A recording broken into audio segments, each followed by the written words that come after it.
और स्वागत है सभी दर्शकों का ग्रेस श्रावस्ती चैनल पर। चैनल को सब्सक्राइब कर लीजिए ताकि आपको पूरे उत्तर प्रदेश की खबरें हमारे चैनल से मिलती रहें। घंटी का बटन दबाइए ताकि हर खबर का नोटिफिकेशन आपको मिलता रहे। और आइए आपको लेकर चलते हैं श्रावस्ती जनपद के इकौना तहसील में, जहां पर जिलाधिकारी श्रावस्ती कृतिका शर्मा की अध्यक्षता में एक राहत चौपाल यहां पर लगाई गई है। इस राहत चौपाल का एकमात्र मकसद ये है कि अगर मान लो श्रावस्ती में बाढ़ आ जाती है, यानी श्रावस्ती में संभावित बाढ़ की संभावना को लेकर के ये मीटिंग जो है यहाँ पर रखी गई है, जहाँ पर 66 ग्राम प्रधानों को बुलाया गया है। ये 66 ग्राम प्रधान हमारे श्रावस्ती इकौना गिलौला के आसपास के हैं। इनको इसलिए बुलाया गया है कि इनके जो गांव है वो बाढ़ग्रस्त इलाके में आते हैं, इसीलिए संवेदनशील माना जाता है बाढ़ को लेकर के। तो इन ग्राम प्रधानों को बुला करके जिलाधिकारी ने यहाँ पर मीटिंग किया है। और इसके साथ में आपको बता दें कि वो सारे अधिकारी यहाँ पर मौजूद हैं जिनका बाढ़ में काम लग सकता है, जैसे स्वास्थ्य विभाग, शिक्षा विभाग, आपदा प्रबंधन और उप जिलाधिकारी कोना तो है ही। इसके बाद में आपको बता दें बिजली विभाग और जितने भी लोग हैं, पुलिस के लोग हैं, सभी लोग इस मीटिंग में उपस्थित हुए हैं। इसका एकमात्र मकसद ये है कि अगर बाढ़ आ जाती है तो लोगों के पास किस तरीके से फैसिलिटीज़, किस तरीके से उनको फैसिलिटीज़ उपलब्ध करानी है, कैसे उनको रेस्क्यू करना है, कैसे उनके पशुओं को रेस्क्यू करना है, कैसे उनको दवाइयाँ वगैरह वितरित करनी है। तो इस मीटिंग का एकमात्र मकसद है, लगभग सभी कई ग्राम प्रधानों से यहाँ पर पूछा गया है कि उनके गांव में समस्या क्या है। अगर उनके गांव में बाढ़ आ जाती है तो उनको किस चीज़ की ज़रूरत है, उनके गांव में नाव है कि नहीं है, सुरक्षित स्थान है नहीं है, ऊंचे ऊंचे ऊंचे स्थान है या नहीं है, और कौन कौन से घर हैं जो बिल्कुल राप्ती नदी के कगार पर हैं, कहाँ पर कटान हो रही है। तो इस तरीके से कई ग्राम प्रधानों ने जिलाधिकारी को अवगत कराया है। और इसके बाद में जिलाधिकारी ने यहाँ मीटिंग में आए हुए सभी अधिकारियों को ये निर्देश दिया है कि सब लोग अपनी जिम्मेदारी निभाएं और बाढ़ से निपटने के लिए प्रशासनिक अधिकारी तैयार हो जाएं। हालांकि अभी संभावना नहीं जताई जा रही है, लेकिन बाढ़ के बारे में कुछ कहा नहीं जा सकता। हमारे श्रावस्ती ज़िले में जब बरसात होती है तो उस बरसात से बाढ़ नहीं आती है। जब हमारा पड़ोसी मुल्क नेपाल पानी खोल देता है तो श्रावस्ती ज़िले में तबाही आ जाती है। आप लोगों ने देखा कि पिछले साल, वैसे तो आप लोगों को जानकारी होगी कि जुलाई और अगस्त का जो महीना होता है वो बरसात का महीना होता है, और लगभग संभावना जताई जाती है कि ज़्यादा बरसात हो गई तो इसी महीने में बाढ़ आ जाएगी। लेकिन श्रावस्ती जनपद में जो पिछले साल 2022 में हुआ वो किसी ने सोचा नहीं था। 2022 में 6 अक्टूबर, 7 अक्टूबर, 8 अक्टूबर और 9 अक्टूबर का जो दिन था बहुत ही काला दिन था श्रावस्ती ज़िले में, क्योंकि नेपाल ने पानी छोड़ दिया और श्रावस्ती ज़िले में बाढ़ आ गई। चारों तरफ तबाही तबाही मच गई। बहुत सारे लोगों को तो रेस्क्यू किया गया, बहुत सारे लोग फंसे रहे। हालांकि ज़्यादा जान माल का नुकसान नहीं हुआ था। कई मवेशियों की मौत हुई थी और लगभग 3-4 लोगों की मौत भी हुई थी, 3-4, जिसमें से एक जानकारी होगी आपको कि कोना के दहावर कला गाँव में एक लड़की उसी वक्त बाढ़ में डूब गई थी, जिसकी बॉडी का पोस्टमार्टम कराना था, लेकिन साधन वहाँ तक पहुँच नहीं सका था। बाद में उसको नाव पर लाद करके उसकी बॉडी को शायद पोस्टमार्टम भेजा गया था। तो ऐसी स्थिति पिछले साल सामने आ गई थी। कोई कुछ समझ नहीं पाया, रास्ते सारे ब्लॉक हो गए। जो बाढ़ चौकियाँ थी वो बाढ़ में बह गई और बाढ़ चौकियों तक अधिकारी पहुंच ही नहीं पाए। तो हमारे यहाँ जो सड़क है, सड़क पर ही गाड़ी चलती है। तो जब सड़कें पूरी तरीके से बंद हो गई तो यही वजह है कि लोगों तक राहत पैकेज पहुँच नहीं पाया। जैसे आप नदी के उस पार के गाँव ले लीजिए, इधर इकौना में आपने देखा कि मोहम्मदपुर राजा का मजरा चिरेंधापुर पूरा डूबा हुआ था, जहाँ पर जो पिछले जिलाधिकारी हमारी थी नेहा प्रकाश से, उन्होंने रबड़ बोट की व्यवस्था कराई थी। 3-3, 4-4 रबड़ बोट रात तक लगी हुई थी, लोगों को निकालने का काम कर रही थी। बहुत सारे लोगों को अलर्ट भी किया गया था पिछले साल की जिनका घर बाढ़ प्रभावित क्षेत्र में आता है, नदी के किनारे आता है, वो अपना घर छोड़ दें। लेकिन देखा गया कि बहुत सारे लोग अपना घर बार, कपड़ा लत्ता, अनाज और बच्चों को, मवेशियों को छोड़ करके इधर आए ही नहीं। तो उन्होंने किसी तरीके से 3-4 दिन तक काटा। बिजली पूरी तरीके से चली गई थी, मोबाइल डिस्चार्ज हो गया था, चारों तरफ गुप अंधेरा था। उस वक्त का आपको बता दें 8 अक्टूबर की वो काली रात जो कभी श्रावस्ती भूल नहीं पाएगा। तो इस तरीके से बाढ़ आ गई। इसीलिए आपको बता दें कि अब हमारे श्रावस्ती ज़िले में जो नवागंतुक जिलाधिकारी हैं कृतिका शर्मा, उनके द्वारा ये सभी अधिकारियों को बुला करके मीटिंग रखी जा रही है कि किसको क्या क्या करना है। यदि बाढ़ आ जाती है तो स्वास्थ्य विभाग उसमें क्या काम करेगा, कैसे लोगों तक मेडिकल फैसिलिटी पहुंचाएगा, कैसे उनका दवा उपचार होगा, कैसे दवाइयां भेजी जाएंगी, कैसे बीमारियों से लोगों को बचाया जाएगा। इसी के साथ जो एक सबसे बड़ी समस्या है पशुओं की, तो पशुओं को चारा कैसे उपलब्ध कराया जाएगा बाढ़ में। अगर पशुओं को कोई बीमारी होती है या पशु डूबने लगे तो उनको सुरक्षित स्थान पर कैसे पहुँचाया जाएगा। इसलिए जो पशु चिकित्सा अधिकारी हैं उनको जिलाधिकारी ने निर्देश दिया है कि मान लो कहीं पर गौशाला बना हुआ है, गौशाले में पानी भर गया तो उसके अंदर जो गौवंश हैं, जो पशु हैं, उनको कैसे सुरक्षित स्थान पर पहुंचाया जाएगा। बिजली विभाग से भी कहा गया है कि बिजली विभाग ये सुनिश्चित कर ले कि कहां पर पोल गिरेंगे, कहां पर तार गिरेंगे, कहां पर बिजली चलानी है, कहां पर बिजली बंद करनी है। कहने का मतलब कोई कैजुअल्टी ना होने पाए किसी से, इसीलिए पूर्व में ये मीटिंग रखी जा रही है ताकि पहले से तैयारी कर ली जाए। ऐसा ना हो कि बाढ़ चौकी पर लेखपाल ना पहुँचे, आपदा मित्र ना पहुँचे। ये सारी चीज़ें सुनिश्चित करने के लिए आज यहाँ पर ग्राम प्रधानों से जिलाधिकारी ने सीधा संवाद किया है और उनसे उनके गांव का हाल चाल जाना है कि कौन कौन से गांव हैं जहां पर बाढ़ आ सकते हैं, कितने परिवार ऐसे हैं जो इस वक्त बिल्कुल राप्ती नदी के किनारे बसे हुए हैं, उनको कहां पर लाना है, कहां पर उनको सुरक्षित करना है। और जो इकौना के उप जिलाधिकारी हैं, आजकल देखा जा रहा है कि वो बाढ़ प्रभावित और कटान प्रभावित क्षेत्रों का दौरा कर रहे हैं, वहाँ जाकर लोगों से जानकारी ले रहे हैं। हालांकि अभी इस बात की संभावना नहीं है कि श्रावस्ती में बाढ़ आ जाएगी, लेकिन पिछली बार आप लोगों ने देखा कि लगातार अलर्ट करने के बाद भी बाढ़ आ ही गई। तो श्रावस्ती ज़िले में बाढ़ आने का सबसे मुख्य कारण ये है कि जब नेपाल पानी छोड़ देता है तो यहाँ पर तबाही मच जाती है हमारे श्रावस्ती ज़िले में। और हमारे पड़ोसी जनपद ललिया थाना क्षेत्र में आप चले जाइए, सबसे ज़्यादा विनाश तो वहीं पर हुआ था। तो जिलाधिकारी कृतिका शर्मा ने यहाँ पर लगभग सभी अधिकारियों को बुला करके निर्देशित कर दिया है, सबको निर्देश दे दिया है कि संभावित बाढ़ के मद्देनज़र आप सभी लोगों को अलर्ट मोड पर रहना है, हर चीज़ की सुविधा जो है उपलब्ध करानी है।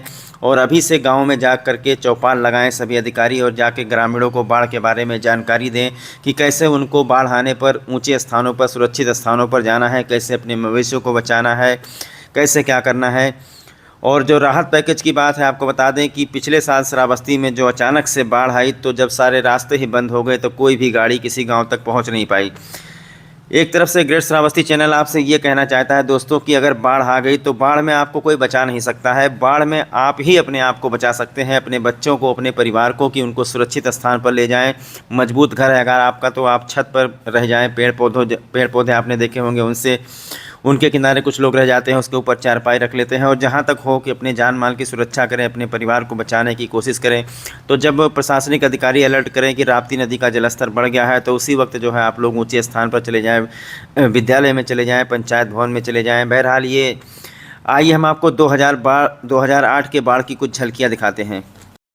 तो ये श्रावस्ती में बहुत ही काला दिन माना जाता है। 8 अक्टूबर को श्रावस्ती में बाढ़ आ गई थी। और जो हमारे यहाँ विश्व प्रसिद्ध महामंकोल मंदिर है, कहा जाता है कि सबसे ऊंचाई पर ये मंदिर बसा हुआ है। जब यहाँ तक पानी पहुँच गया था तो आप लोग सोच लीजिए कि बाकी इलाकों का क्या हाल रहा होगा। और ये दृश्य मैं आपको दिखाना चाहूँगा। ये दृश्य शायद इकौना के आंध्रपुरवा गांव का है, जो कि पूरा का पूरा गांव डूब गया था। इसी तरीके से लोगों को आना जाना पड़ता था। हमने भी इस पानी में उतर करके कवरेज किया था। बहुत ही बुरा दिन था। पूरा का पूरा जो गांव है वो छत पर सोया हुआ था अपने बीवी बच्चों को लेकर के, और ऊपर ही खाना बनता था। बरसात हो जाती तो वो भी सारा चीज़ चौपट हो जाता था। तो इस तरीके से गांव के लोगों को निकलना पड़ता था। इतना भयानक दृश्य, इतनी तबाही श्रावस्ती ज़िले में इससे पहले कभी भी 2 दशक में देखी नहीं गई थी। तो यही सारी चीज़ें हैं जो देख करके जिलाधिकारी कृतिका शर्मा ने एक रणनीति की स्ट्रेटजी बनाई है कि अब की बार बाढ़ से निपटने के लिए प्रशासन पूरी तरीके से तैयार रहेगा और ऐसी कोई स्थिति नहीं आएगी कि किसी की जान चली जाए। और जहां तक हो सकेगी सबको जल्दी से जल्दी जो है सारी जो फैसिलिटीज़ हैं, जो राहत पैकेज है, जो भी आवश्यक चीज़ें हैं वो वितरित करवाई जाएंगी। इसके लिए उन्होंने अपनी टीमों का गठन कर दिया है और सारी टीमें जो है लग चुकी हैं। बाढ़ चौकियों को अलर्ट कर दिया गया है और गांव में नाव की व्यवस्था करवाई जा रही है। मेडिकल फैसिलिटीज उपलब्ध करवाई जाएगी, मेडिकल की टीमें जाएंगी। लेकिन उससे सबसे बड़ी बात तो ये है कि आप लोग स्वयं सतर्क रहिए, कुछ कहा नहीं जा सकता। बहरहाल ग्रेट श्रावस्ती चैनल भी लगातार आप लोगों को राप्ती नदी के घटते बढ़ते जलस्तर की सूचना देता रहता है। हम बरसात के महीने में हमारा चैनल बहुत ही ज़्यादा एक्टिव रहता है। तो ये वो दृश्य है जो आप देखेंगे तो आप सोचेंगे कि हम लोग किस दौर से गुजरे हैं। 2022 में 8 अक्टूबर के दिन जब मैं न्यूज़ कवरेज करने के लिए गया था तो हम ऐसे ऐसे जगह पर गए जहाँ पर पैर रखने के लिए जगह नहीं था। इस घर में हम पहुँचे थे, यहाँ पर एक महिला शायद गर्भवती थी कोई, और एक महिला के हाथ में नवजात बच्चा है। कहीं से भी गांव से बाहर निकलने का साधन नहीं है। ये इकौना का शायद आंध्रपुरवा गांव है। जब हम गए थे तो इनके घर में हम गए थे तो देखा था कि बहुत सारे लोग परेशान थे और सरकार से मदद मांग रहे थे, लेकिन चूँकि जब हम इस गांव से निकल कर आए उसके बाद में इतना पानी हो गया कि हम वापस लौट कर इस गांव में गए ही नहीं। क्योंकि आंध्रपुरवा से पहले ही आपको बता दें कि रास्ता प्रशासन की तरफ से ब्लॉक कर दिया गया। जो आवागमन की सुविधा है पूरी तरीके से ठप हो गई। पानी धीरे धीरे धीरे धीरे बढ़ता ही गया। और पिछले बार में जहाँ तक हमको जानकारी है शायद 4-5 लोगों की मौत हुई थी, लेकिन पता नहीं कितने मवेशी बह गए, पता नहीं कितना अनाज बर्बाद हो गया, पता नहीं। ये देखिए यहाँ पर रास्ता ब्लॉक कर दिया गया था। ये इकौना भिनगा मार्ग है, तो इकौना से मात्र 2 किलोमीटर का ये आंध्रपुरवा गांव है और यहीं से पूरा रास्ता ब्लॉक हो गया था। ना ही कोई भिनगा पहुंच पा रहा था, ना ही भिनगा से कोई इकौना आ पा रहा था, और ये 3 दिन तक पूरा ब्लॉक था। तो यही सारी चीज़ें हैं जिसको लेकर के 7 अक्टूबर और 8 अक्टूबर की आप लोगों ने न्यूज़ देखा। तो आज जिलाधिकारी कृतिका शर्मा ने पहले से ही मीटिंग रखी है ताकि पिछले साल की तरह इस बार ऐसी कोई जनहानि न होने पाए, कोई नुकसान न होने पाए। और ये भी दृश्य आप लोग देख लीजिए। ये हमारे श्रावस्ती बौद्धस्थली जो है, आपको बता दें कि महामंकोल मंदिर की तरफ से और अंगुलीमाल गुफा की तरफ से जो गांव पड़ता है, चक्र भंडार वगैरह गांव में पानी भर गया था, तो वहां से लोग यहां पर आ रहे हैं। और किसी तरीके से जो है, जो चौधरी राम बिहारी बुद्ध इंटर कॉलेज है उसके पीछे पूरा का पूरा पानी ही पानी हो गया था। तो सब लोग अपना घर छोड़ करके आ रहे थे, वो अपनी दास्तान बता रहे थे कि पीछे कितने लोग डूबे हुए हैं। ये नज़ारा है कटरा बाज़ार का। कटरा बाज़ार के बारे में आपने कभी नहीं सुना होगा कि कभी इतना पानी भर गया हो। तो श्रावस्ती ज़िले में पिछले साल जो बरसात आई थी उसका एक दृश्य मैं आपको दिखा रहा हूं कि चारों तरफ सफ़ेद चादर बिछ गई थी। ऐसा लगता था कि श्रावस्ती ज़िला पूरी तरीके से समंदर बन चुका है। ये दृश्य मैं आपको दिखाऊंगा, लेकर चलता हूँ। इकौना भिनगा संपर्क मार्ग का है, जो सबसे पहला गांव पड़ता है भमरी भगवानपुर, वहां का दृश्य आपको दिखाने ले चलता हूं। यहीं से रास्ता ब्लॉक हो गया था और कोई भी आगे बढ़ नहीं पा रहा था। तो ये जिस पुल पर हम लोग खड़े हैं, ये इकौना का भामेपारा पुल है। यहाँ तक पानी नहीं पहुँचा था, लेकिन इसके बाद में जो भमरी भगवानपुर गाँव पड़ता है वहीं से पूरा रास्ता ब्लॉक हो गया था। इतनी बाढ़ श्रावस्ती ज़िले में आई कि किसी ने आज तक देखा नहीं था। और ये देखिए भमरी भगवानपुर गांव के लोग हैं, जो धीरे धीरे जलस्तर बढ़ता जा रहा था, जो दूसरी तरफ फंसे हुए थे। तमाम मवेशी हैं जो पानी में ही बंधे हुए हैं। बहुत ही भयानक नज़ारा पिछले साल का। और भमरी भगवानपुर में आपको बता दें, पता नहीं कितने घर डूब गए थे। इधर पीछे की तरफ वहाँ पर देखिए घर डूबा हुआ है। वहाँ हम उन परिवारों के बीच में गए थे, तो उन लोगों का बस यही कहना था कि सरकार की तरफ से कोई मदद नहीं मिली। तो जैसा मैंने आपको बताया, जब सड़कें ब्लॉक हो जाएंगी, चारों तरफ पानी भर जाएगा, तो कोई भी आप तक मदद नहीं पहुंचा सकता। इसीलिए मैं कहता हूं, बाढ़ में कोई किसी के काम नहीं आता है। बाढ़ में आप लोग ही अपने परिवार की सुरक्षा कीजिए और पहले से ही सावधान और सतर्क रहिए। और 8 अक्टूबर का नज़ारा आपको दिखाता हूँ। 8 अक्टूबर को देखिए कितना पानी में जा कर के हमको कवरेज करना पड़ा था। ये आंध्रपुरवा गाँव में हम पहुँचे, जहाँ पर हमने देखा कि नीचे कोई भी नहीं है। जितने भी लोग हैं सब छतों पर अपने खड़े हुए हैं। छत पर ही खाना बन रहा है। जब बरसात होती है तो वो भी सब तहस नहस हो जाता है। तो कमर से भी ज़्यादा पानी था। एक हाथ में मोबाइल पकड़ करके हम उस वक्त कवरेज करने के लिए गए थे, और जब हम गांव में गए थे, बाहर निकलने लगे थे, तो इतना पानी हो गया था कि जल्दी रास्ता भी जो है हम भटक गए थे। और पूरा का पूरा जो आंध्रपुरवा गांव है, जो कि राप्ती नदी के किनारे बसा हुआ है, वो पूरा का पूरा डूबा हुआ था। वो दृश्य मैं एक बार आपको फिर से दिखाना चाहूँगा, देख लीजिए आप। इस तरीके से जो मवेशी खाना खाते हैं, जो मवेशी जिनका नादा होता है, वो नादे भी डूब गए थे। इस तरीके से ग्रामीण अपने घर को जा रहे थे। अपने बीवी बच्चों को उन्होंने छत पर सुला दिया था। छत पर भी कुछ लोग टेंट लगाते थे। बरसात होती थी, भीग जाता था, खाना बनाते थे, खाना ख़राब हो जाता था, पानी एक बूंद पीने को नहीं था। तो ये सारी समस्याएं बाढ़ में आ जाती हैं। तो ये पिछले साल का दृश्य आप लोगों ने देखा। जब हम आंध्रपुरवा गांव में पहुंचे थे, तो आप छत पर देख लीजिए किस तरीके से महिलाएं और बच्चे इस वक्त छतों पर हैं। और एक और बहुत बड़ी समस्या जो है बाढ़ के टाइम पे आ जाती है कि बाढ़ के टाइम पर देखा जाता है कि जो विषैले जीव जंतु होते हैं, जैसे जहरीले सर्प हुए, वो भी आपके घरों में पनाह ले लेते हैं। तो उनसे भी खतरा बना रहता है।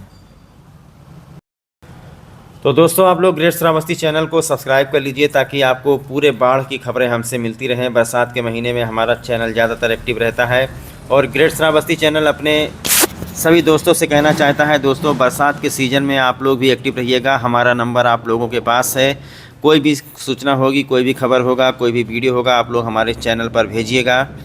और संभावित बाढ़ से निपटने के लिए ही आज जिलाधिकारी ने तहसील में राहत चौपाल लगाई है, जिसमें 66 ग्राम प्रधानों से वार्तालाप की गई है। सीधे पूछा गया है कि आपके गांव में क्या समस्या है, इकौना गिलौला के लोगों से। और इसके बाद में सभी अधिकारियों को ये निर्देशित किया गया है कि वो लोग अपने अपने इलाके में अलर्ट रहें, किसी को कुछ होने ना पाए, और बाढ़ से निपटने के लिए श्रावस्ती जिला पूरी तरीके से तैयार है। हमारे यहाँ तहसील स्तर पे राहत शिविर का आयोजन किया जा रहा है। इसके अलावा तहसील से नीचे भी एसडीएम, तहसीलदार इत्यादि जो मजरे हमारे विशेष रूप से इफेक्टेड रहते हैं, वहाँ पे छोटे स्तर पे भी ग्राम प्रधानों, सचिवों और लेखपालों को लेके ग्राम स्तर पे और मजरे के स्तर पे राहत चौपाल कर रहे हैं। तो हमारी सारी तैयारियां हो चुकी है। नाव, नाविक इत्यादि, गोताखोर और हमारे जो मजरे इफेक्टेड हैं वहाँ बांधों का काम कर लिया गया है तात्कालिक व्यवस्था के तौर पे।